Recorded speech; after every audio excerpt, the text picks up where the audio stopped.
Olá pessoal, hoje a gente vai começar mais uma aula do nosso discipulado, nossa mentoria aqui online, vocês aí no WhatsApp.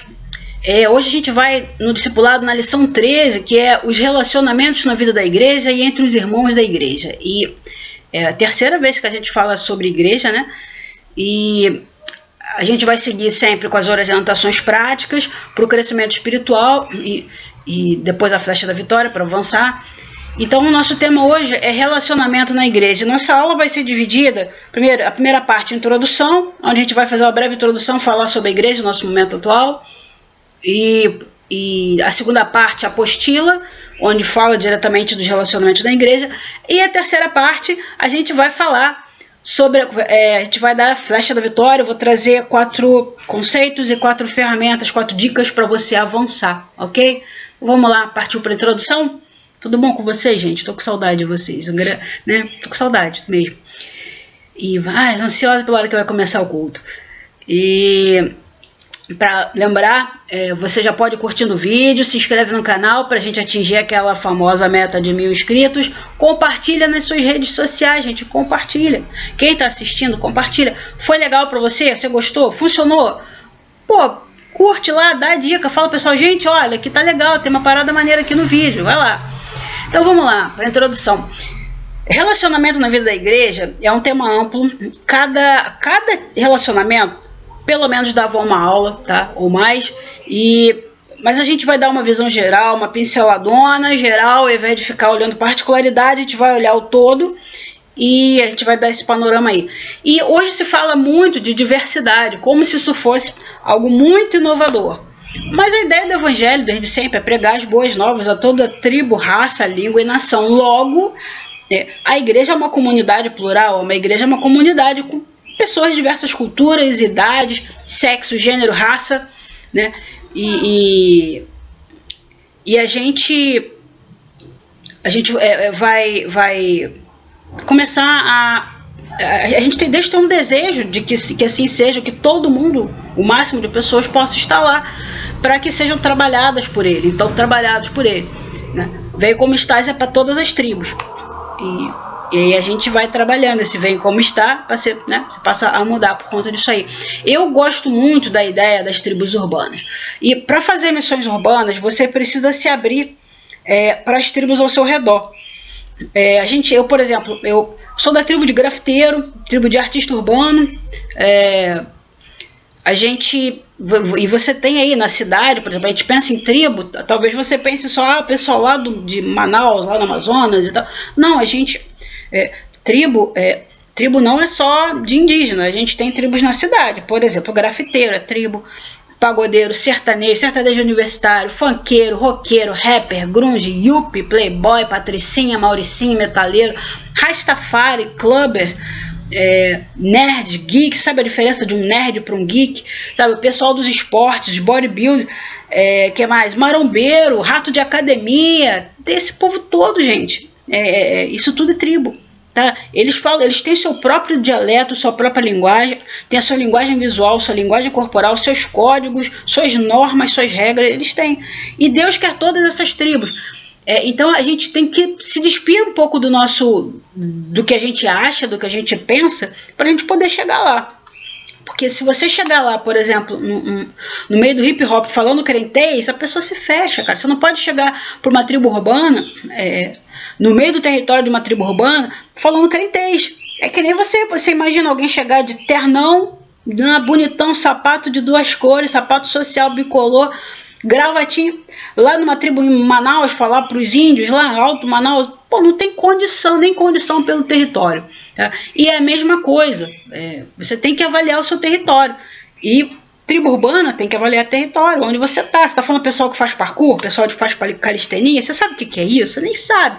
Tudo bem, se Deus não te enviou esse pessoal, não tem problema, mas se Deus te enviou para alguma dessas tribos urbanas, você precisa conhecer, observar antes de abrir a boca para falar, porque senão eles vão se fechar. Então primeiro ouve, né?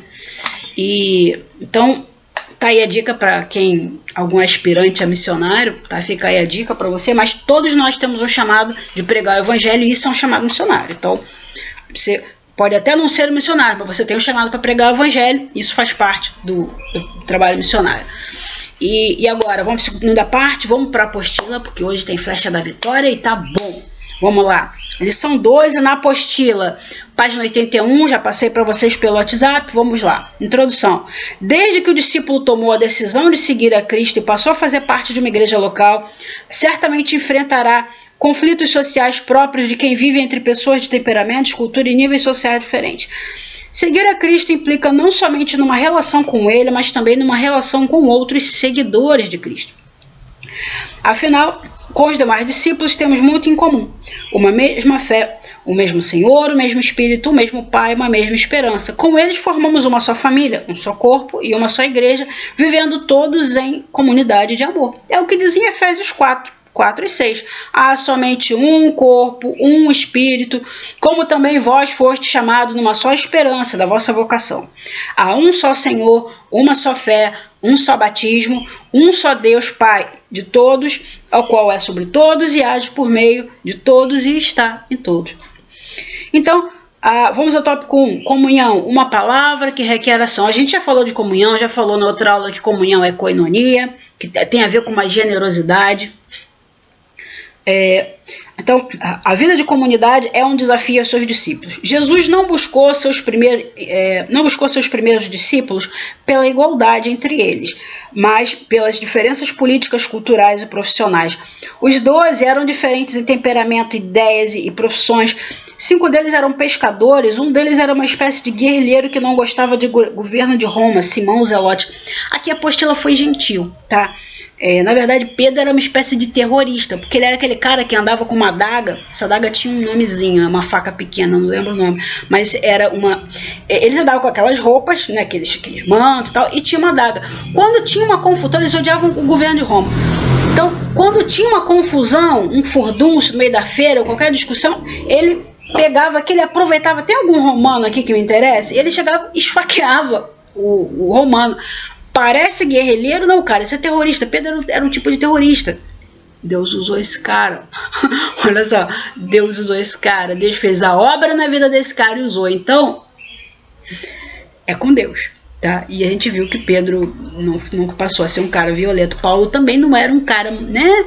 Paulo estava perseguindo o judeu, né? Torturando os cristãos, torturando os cristãos, até que negassem a Cristo. Ele segurou o manto de Estevão com prazer. Ele, imagina ele, esse infeliz, é desgraçado, esse homem é herege, vai morrer negando o evangelho. E não, eu imagino, engraçado que eu duvido que esse texto esteja à toa, porque havia um costume entre os judeus, quando alguém passa a capa, se você vê Elias passando a capa sobre Eliseu, e quando alguém passava a capa, era o costume dizer que esse cara ia ser mentoreado, ia ser discipulado por ali, pelo seu mestre. E eu entendo, é um entendimento que pelo costume de passar a capa, quando Estevão passou a capa, quando Estevão perdeu a capa porque estava sendo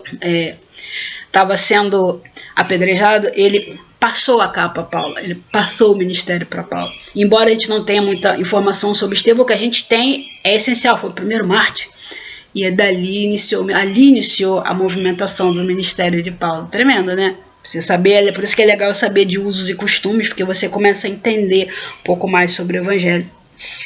Algumas coisinhas, os detalhezinhos são muito legais. Mas aí tinha outro apóstolo, outro mais culto, era Judas Iscariote. O cara sóbrio, né? Cuidava da tesouraria.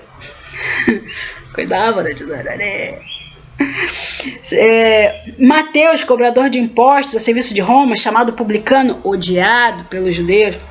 E assim, cada apóstolo que foi chamado por Jesus uniu-se ao grupo com suas diferenças e tiveram que aprender a conviver entre eles. Pedro não podia deixar uma oportunidade de passar um romano que estava, mas ele teve que dar o jeito dele.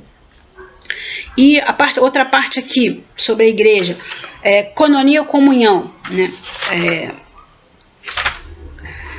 A gente já falou, significa Novo Testamento participação, sociedade entre pessoas, associação indivisível. Não esqueçam, generosidade. Tá? 2. Uma liderança multirracial na primeira igreja se formar fora da cidade de Jerusalém. Os primeiros convertidos eram gregos e havia entre eles mestres, profetas de raças e países diferentes.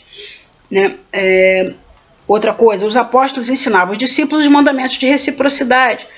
Que mandamentos são esses? O que você está falando? É que tem mandamentos que são positivos e negativos. E que se é positivo porque é legal e negativo porque te deixa para baixo? Não. É positivo no sentido que ele é imperativo. Por exemplo, faça. Nos 10 mandamentos, fala assim... quando Deus fala, farás isso e isso, farás uma coluna assim, assim, assim. Aqui ele dá o exemplo, amem uns aos outros com amor de irmãos em Cristo. Isso é um mandamento positivo. Quando ele fala não farás, aí é negativo. É disso que ele está falando. É só para você saber, mas... e a reciprocidade aqui, ele diz que é o quê? São mandamentos de reciprocidade. Quando você manda fazer um ao outro. Não é só farás ou deixar de fazer, mas você fará um para o outro. Diz respeito ao seu irmão. Levem as cargas uns dos outros. Alegre-se com os que se alegram, chorem com os que choram, sejam hospitaleiros uns aos outros. Na verdade, eu acho que uma grande característica em relação à igreja é essa questão do uns aos outros, né? Ensine e instrua uns aos outros, perdoem-se uns aos outros. Igreja é muito importante. Eu já vi um estudo muito legal da igreja só falando desse detalhe do uns aos outros. Igreja uns aos outros, porque a igreja é a generosidade, a comunhão e a reciprocidade. Então é uns aos outros, não tem só eu na igreja, não tem só eu, é eu e o outro, é uns aos outros. E amar os irmãos é a essência do evangelho de Jesus, né? Que Deus é amor, Jesus é Deus, então a essência é amar os irmãos. Amar é um mandamento, não é uma opção. Não é uma opção pessoal, não é sentimento. Ele está falando aqui do amor ágape, amor maduro, amor incondicional, amor irrestrito, mas ele não está falando de emoção. Não, mas amor não é emoção, não. É porque aqui a palavra é ágape, é um sentimento de maturidade, é um amor incondicional. O grego tem umas 5 palavras para falar de amor, que tudo é traduzido como amor na nossa língua, mas na verdade o ágape é amor incondicional, é outra categoria, não é qualquer amor. E a gente é incentivado a viver esse amor. Isso não tem a ver com emoção. Nada que Jesus te pede tem a ver com emoção. Nunca, nunca. Jesus era um cara prático, era um cara que calculava as ações dele, era um cara pé no chão. E com toda a fé, era um cara pé no chão. Esse modelo que a gente tem que ter. E era um cara passional, focado, né, para ele fazer o que fez, né? Mas ele nunca vai te pedir nada com base na emoção. Quando ele fala perdoa, ele não está falando para você deixar de sentir raiva, deixar de sentir ira, né? O que ele está falando é, cara, segue adiante, esquece. Lógico, esquecer não é fazer uma lobotomia no seu cérebro, mas apaga. Você não tem que ficar lembrando daquela coisa que te aborrece a vida inteira. Por quê? Porque Jesus era prático. Quando ele fala isso, não é porque vai aborrecer a Deus, é porque ele é prático, ele quer que você avance. Se você ficar a vida inteira lembrando de uma coisa que você não gosta, de uma pessoa que você não gosta, você vai gastar a sua energia ali. E você vai gastar seu foco ali. O foco que você precisa para crescer na vida. Você vai ficar, eu não gosto de fulano, porque fulano, olha, ele me aborreceu aquele dia. Olha, ou então, você quer ver? Tem um muro. Eu odeio aquele muro. Eu não posso passar. Aí você vai lá, pega lá, tira selfie, o muro. Tá vendo o muro? Aí bota na rede, você tá vendo aquele muro? Ninguém passa agora por causa do muro. O muro tá ali. O dono do muro não aparece, mas o muro tá ali. Você não anda na sua vida para olhar o muro. E o que Jesus quer é o contrário, amigo. Então, qual é o teu problema? Teu problema é caminhar. Que é o teu objetivo? É caminhar. Tem um muro no caminho? Ultrapassa o muro. Pula o muro. Bota uma escada. Bota uma corda. Arruma um jeito de pular o muro. E não ficar olhando para o muro. Isso é perdoar. É você passar o muro. Passou o muro da raiva, o muro do ressentimento, o muro da inveja, o muro da mágoa. Pula esse muro e avança. E ele vai ficar para trás. E vai chegar uma hora que você não vai nem lembrar. Você está em outra coisa, você não vai lembrar. Isso é perdão. É simples assim. Jesus é prático. Ele não está pedindo porque ele vai ficar chateadinho com você, não. Na hora do julgamento você também não perdoou. Não, é prática, é para você avançar, filho. Não você... Seu cérebro tem recursos, precisa de energia. Você come para ter energia, certo? É uma energia limitada, por isso você tem que comer, né? Você tem que comer ao longo do dia, beber água ao longo do dia. Mas se você gasta a sua energia emocional com ressentimentos, com ira, com essas coisas, você não vai ter tempo na hora de estudar, você está esgotado. Tem gente que tem tanta raiva, vai dormir com raiva. na hora de ficar remoendo, na hora que acorda, tá mais cansado do que quando foi dormir. Por quê? Porque não soube gerenciar a parte emocional dela. Isso tem a ver com a nossa flecha da vitória. Tô avançando aqui já.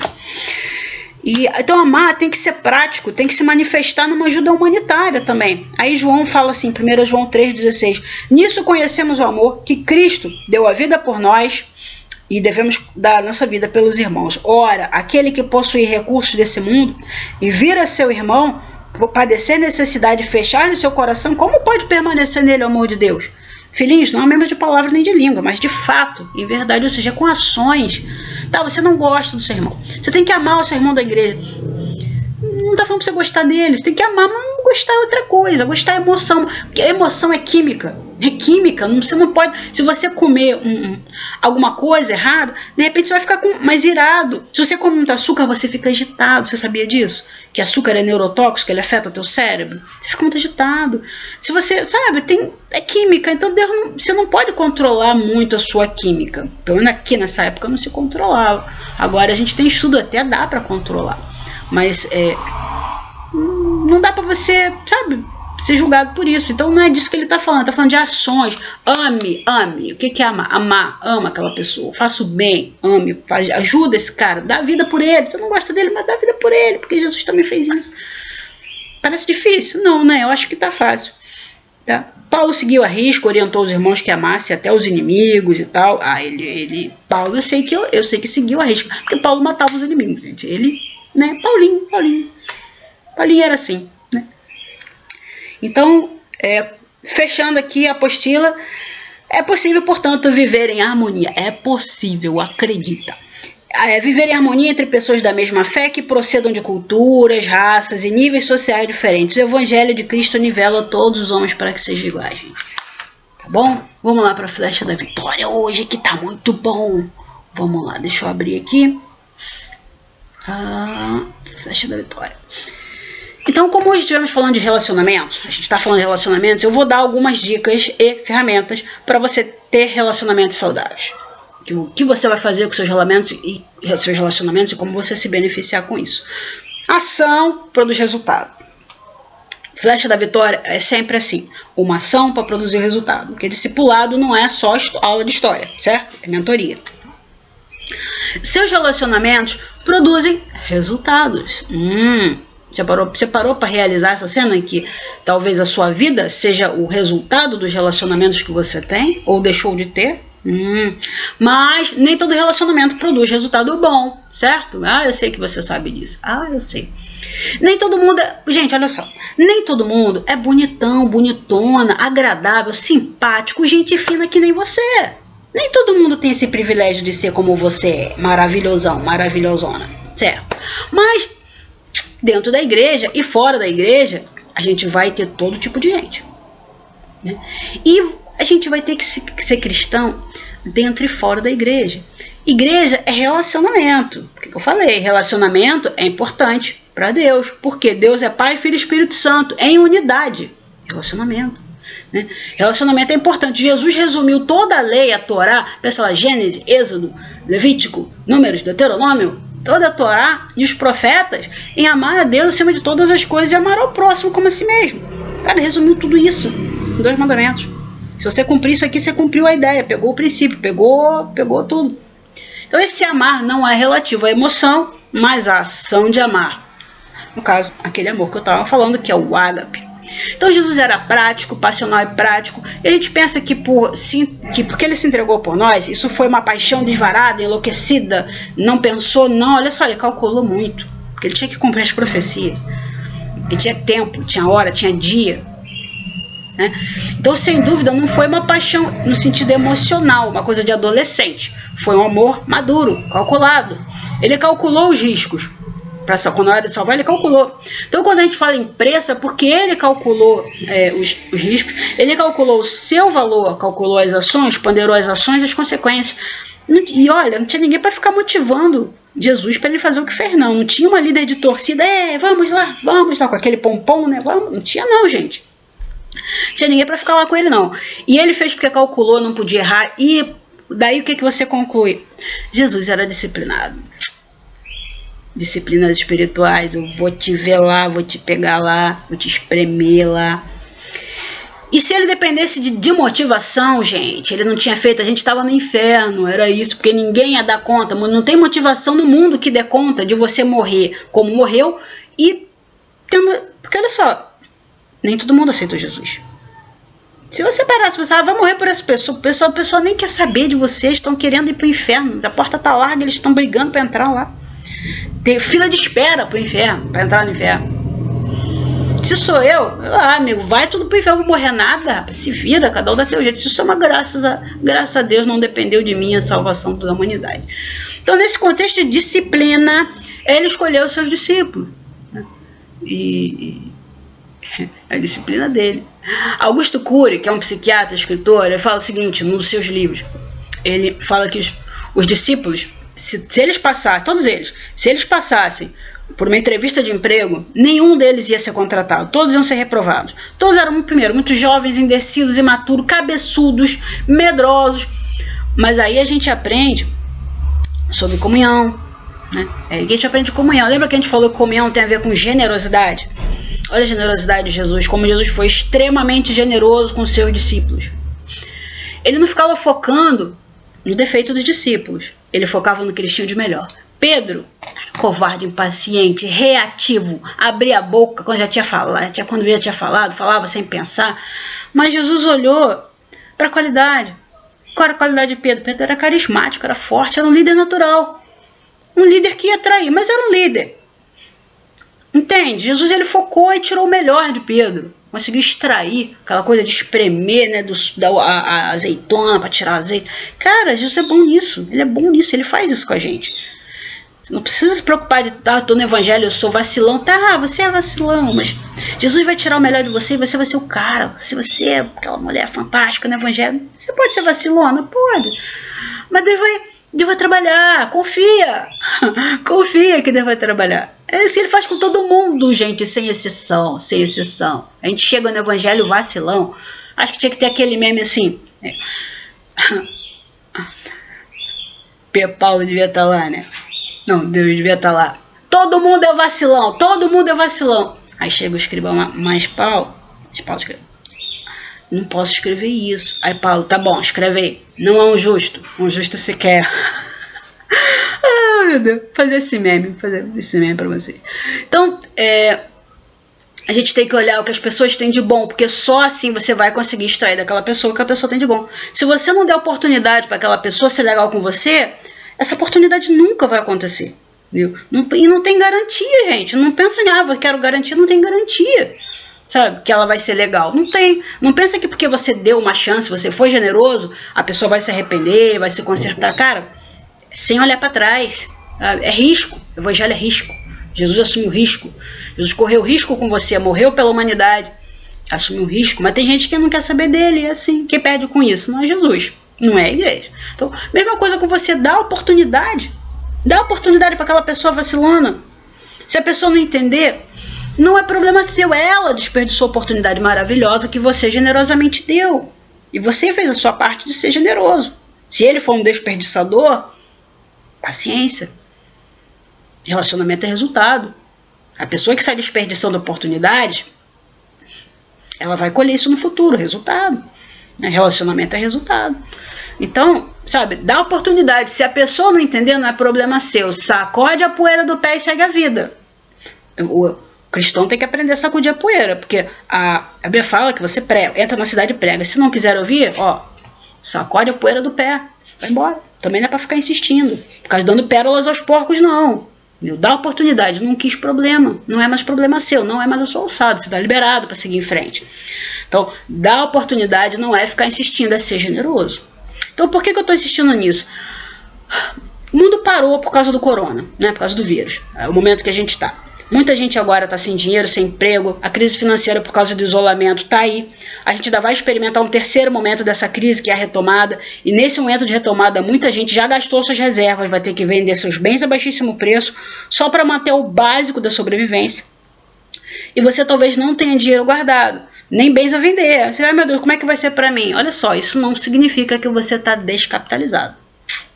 É aí que tá. Como eu falei, eu não tô falando de emoções hoje. Eu tô sendo prática. Hoje a aula é de coisas práticas. Você pode ter seus ativos. Sabe o que é um ativo? Em contabilidade, educação financeira, ativo é um termo básico usado para expressar bens, valores, créditos, patrimônio, direito e coisas semelhantes que num determinado momento formam o patrimônio de uma pessoa ou de uma empresa. Então, isso é um ativo. Você pode estar sem dinheiro, mas o dinheiro não é o único ativo. E se você tem ativos, o capital... se você tem algum ativo, você tem algum capital, e capital não é só dinheiro. E você pode usar isso a seu favor para se desvencilhar dos efeitos da crise. É disso que eu quero tratar agora na Flecha da Vitória. Eu vou te dar 4 conceitos e 4 ferramentas para você poder passar pela crise e talvez até entrar em jogo de gente grande. Muito provavelmente entrar em jogo de gente grande. Então vamos lá. Vamos falar de 4 conceitos para você entrar no jogo de gente grande. Bora? Primeiro, capital humano. Capital humano é um dos elementos considerados como ativo e o capital humano é o conjunto de competências, habilidades, experiências, criatividade, inovação, motivação, saúde física, capacidade de crescimento, educação, felicidade, bem-estar. Resumindo, quem você é, do que você é capaz, suas competências. Você é competente para quê? Segundo, capital social. Capital social é a sua rede de relacionamentos, pessoas que você conhece, o acesso aos recursos que essa pessoa proporciona. Sabe aquela história do QI? Quando você fala, fulano não conseguiu porque tinha QI, é o que indica. Isso é capital social. Terceiro, capital social de apoio. É diferente só do capital social. Capital social de apoio é quem te apoia, quem te impulsiona. Tem pessoas que te alavancam para cima ou para baixo. Tem pessoas que param você, atravancam, juntam um monte de tranqueira na tua vida. Umas puxam para cima, umas te puxam para o fundo do poço. Isso é capital social. Tem gente que está no vermelho com esse capital social. Terceiro, capital psicológico. Inteligência emocional. Com inteligência emocional, você aprende a selecionar suas amizades e escolhe em quem investir. No meio da crise, não adianta você ficar desesperado. Ai, meu Deus, o mundo vai acabar, tá todo mundo morrendo à minha volta. Não adianta. O desespero faz o seu cérebro parar de pensar. Ele para de pensar e começa a se concentrar em lutar ou fugir. Você não vai pensar, você não vai ver oportunidade, você não vai ver saída. Você vai querer lutar ou fugir com alguém. Pessoas desesperadas no meio da crise não são bons conselheiros para você. Nesse momento, se você vê que a pessoa está com um papo muito apavorado com a crise, muito cuidado. Você vai reter muito pouco do que ela está falando, porque ela não é capaz de ver, ela está emburrecida por conta do medo. Gente, é fato, isso é fisiológico, tá? Né? Não estou falando... Isso é ciência, neurociência. Então, falei do capital... capital de apoio. E o quarto, capital psicológico. Capital psicológico é inteligência emocional. Com inteligência emocional, você aprende a selecionar suas amizades e escolhe em quem investir. No meio da crise... Não, já li esse para você? Falei do desespero. É isso aí. Então, a gente viu capital humano, capital social de apoio, capital psicológico. Por que eu separei esses 4 conceitos? Porque fizeram um estudo sobre a sorte, e a sorte, descobriram que a sorte não é obra do acaso, gente. Óbvio que não. Parece magia, mas não é. Por que a sorte alcança quem trabalha muito? Por que a sorte alcança quem estuda muito? Quem tem autocontrole? Coincidência, né? Não é coincidência. Aí os pesquisadores resolveram fazer um estudo para verificar a trajetória dessas pessoas que têm muita sorte. Gente, é impressionante como tudo dá certo para esses caras. O cara tem aquele famoso toque de Midas, que tudo que ele toca vira ouro, tudo que toca prospera. Como assim? É sobrenatural? A gente até sabe que, em certo ponto, é por conta da bênção do Senhor, mas olha só, eles não estão avaliando isso. O estudo chegou à conclusão final que sorte depende de 4 fatores. Adivinha quais são? Recurso está dentro de recursos humanos. Quais são os fatores? Comuns a quem tem muita sorte. Capital humano, capital social psicológico, capital de apoio. Olha só, e você achando que você estava quebrado no meio da crise. E você tem essas coisas, ou pode ter, pode trabalhar. Então, saiba como capitalizar seus relacionamentos. Você precisa entender que certas pessoas empobrecem você no nível acima do dinheiro. Algumas pessoas custam sua saúde. Tem pessoa que te faz mal fisicamente, mal-estar, causa mal-estar, a conversa provoca mal-estar. Outras te empobrecem intelectualmente, outras comprometem teu bem-estar, tua felicidade, e outras te deixam feliz demais, te deixam alegre, motivado. Sabe aquela pessoa que você bate um papo e tem insights, soluções, você começa você sai da pessoa, sua vida está resolvida e você nem conversou sobre o assunto que estava te preocupando? É só porque está com aquela pessoa, abre tua mente. E essas pessoas você vai ter que avaliar. Você tem que avaliar quem você quer por perto. E se você quer por perto. Sabe, eu falei sobre ser generoso com quem é vacilão, mas também estou falando em ponderar. Eu não falei para você ficar com... Eu falei ser generoso, não falei para caminhar com eles, não. Selecione as pessoas com quem você convive. Tomás de Aquino dizia que amigo é quem ama o que você ama e rejeita o que você rejeita. Gente, passou disso a procedência maligna. Isso é fato. É a mais pura verdade. As pessoas que você tem perto de você amam o que você ama e rejeitam o que você rejeita. Se não for assim, você vai gastar muito tempo discutindo, tentando convencer a pessoa, ou a pessoa vai discutir com você. É o famoso jogo desigual. Sabe, você vai tentar convencer, ou ela vai tentar te convencer. Vocês vão ficar ali num jogo de empurra ali, vai perder muito tempo nisso.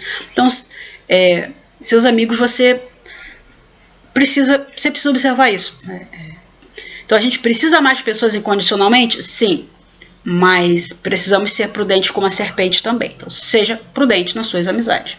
E vou dizer mais, se você não selecionar muito bem as pessoas que cercam a sua vida, você vai andar para trás, você vai ser uma daquelas pessoas que vivem reclamando que a vida deu errado. Ah, deu errado. Porque você abriu mão da responsabilidade com a sua própria vida. Você delegou a responsabilidade da sua vida para pessoas. E quando você deixou que pessoas erradas influenciassem você, você abriu mão da responsabilidade com a sua vida. Tá? E Jesus pagou um preço muito caro, porque ele acredita que você vai dar certo. Ele acredita em você, mesmo na crise. Ele acredita em você. Ele acredita que você vai superar essa crise, o corona e mais os que vierem. Ele calculou, apostou tudo em você. Você tem um valor altíssimo. O preço foi pago, o preço foi caro, mas ele achou que você valia a pena. Talvez você esteja meio assustado que eu estou falando de preço de pessoas. Ali está precificando pessoas, que tipo de pessoa é essa? Mas eu vou te falar, Jesus fez isso antes de mim. Se você quer reclamar, reclama com ele, que precificou você sim. Ele calculou quanto você valia. Ele falou, uau, ele vale muito, muito, muito, muito, muito. Sabe para que ele precificou você? Não foi para se beneficiar do que você pode dar a ele, porque, querido, ele é Deus. Não tem nada que você possa dar a ele. Mas você tem preço. E esse preço foi pago na cruz. Jesus, sabe por que ele precificou? Porque ele queria os melhores para a sua igreja. Jesus queria aqueles que eram capazes de se assentar com ele nas regiões celestiais, para ser um com ele nas regiões celestiais e de lá governarem e reinarem sobre essa terra, reinar do ponto de vista espiritual para cá. Aqueles que são capazes de resplandecer, aqueles que são capazes de ser luz no meio de um mundo de trevas. Para isso e por isso ele escolheu você. Pensa nisso. Eu estou falando coisa altamente espiritual aqui. Eu estou com o pé no chão, mas eu também estou lá, cabeça nas nuvens, querido. Mas no bom sentido, lógico. Pensa nisso. Tá? Então vamos pensar agora, ação que gera resultados, né? Toda ação gera resultado. Então vamos partir para a ação. Eu vou te dar agora as 4 ferramentas, te dei 4 conceitos, eu vou te dar 4 ferramentas que você precisa, tá? Primeiro, vamos pegar o mapa? Mapeie seu capital social. Quem você conhece que tem os recursos que você precisa para chegar onde você tem que chegar? Lembra que eu falei, na Rumos 2020, a gente falou que Deus ia dar os recursos que você precisa para conseguir o que você deseja? Recursos, ativos, pessoas. Quem são as pessoas que você conhece, que tem os recursos que você precisa para te dar o que você deseja? De repente Deus colocou pessoas no seu caminho e esses são os recursos que você está precisando, querido. Abre os seus olhos. Outra ferramenta, peneira, adoro peneira. Faça uma triagem severa no seu capital social de apoio. Pode até pegar um machado. Tá? Pode pegar peneira e pode pegar um machado. Seleciona seus amigos, querido. Investe em quem te impulsiona para o bem. Sabe? E corta. Sabe? Quem não está ajudando, gente.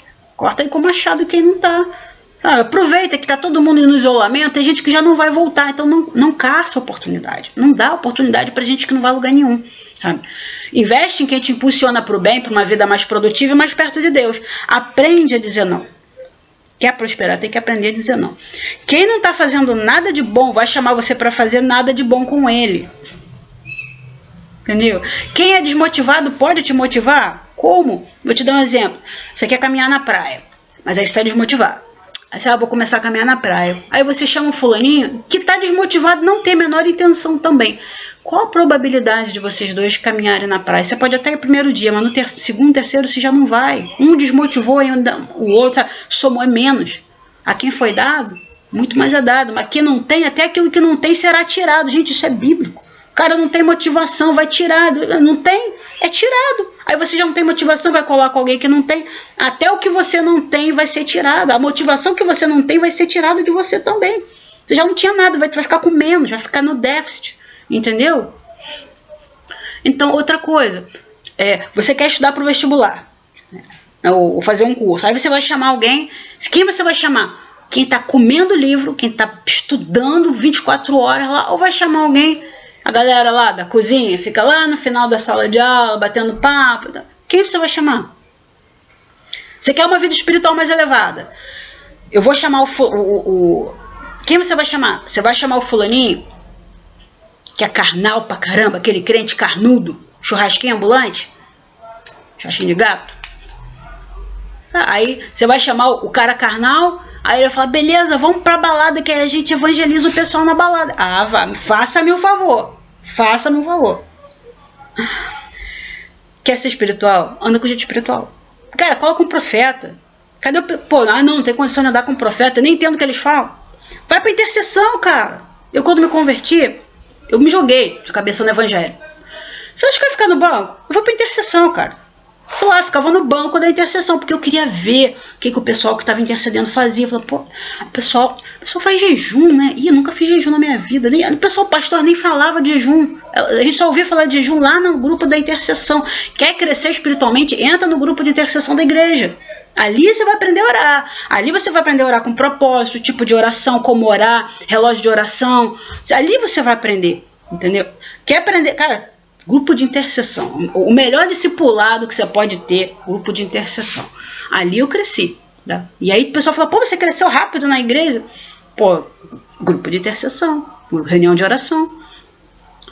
E outra coisa, outra ferramenta. Vamos pegar qual a segunda ferramenta? Outra ferramenta, a terceira, né? Vamos pegar duas aqui também. Vamos pegar pá e tesoura de poda. Para quê? Para aumentar seu capital humano. Por que pá? Você vai ter que investir você vai ter que semear.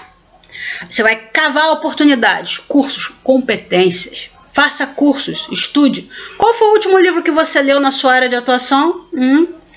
Qual foi o último seminário, congresso, aula, estudo online que você fez? Qual foi a última vez que você fez um curso da sua área de atuação? Depois você quer oportunidade na igreja. O apóstolo não me dá oportunidade. Você está estudando o que exatamente? Mas eu tenho chamado pastoral para viver o evangelho, para viver pela fé. Você leu? Qual foi o último livro de liderança que você leu? O último livro de gestão de pessoas, gestão de equipes? Mas isso é de empresa. Não, gestão de pessoas, liderança. Por acaso é usado em empresas.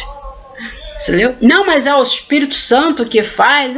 Mas ele edifica em cima do... né?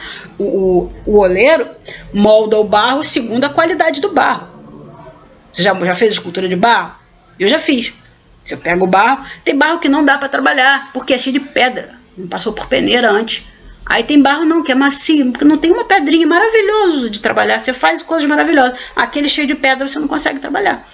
Então a qualidade do barro faz diferença na hora do oleiro. O oleiro pode ser maravilhoso, mas tem barro que ele vai olhar, isso aqui não dá para trabalhar não. Que tipo de barro é você, meu querido? Então, eu estou te dando a pá para você cavar a terra, semear. Qual foi o último livro que você leu? E tem um amigo meu, não sei se vocês conhecem, Leozinho, ali da Rua 10, você conhece? Leonardo da Vinci, né? Itália. Esse camarada ele inventou, tem umas ideias aí, faz muita coisa, ele é meio inteligente. Leozinho é inteligente beça. Ele dizia o seguinte, Leonardo da Vinci, né? Você tá... Não, Leozinho.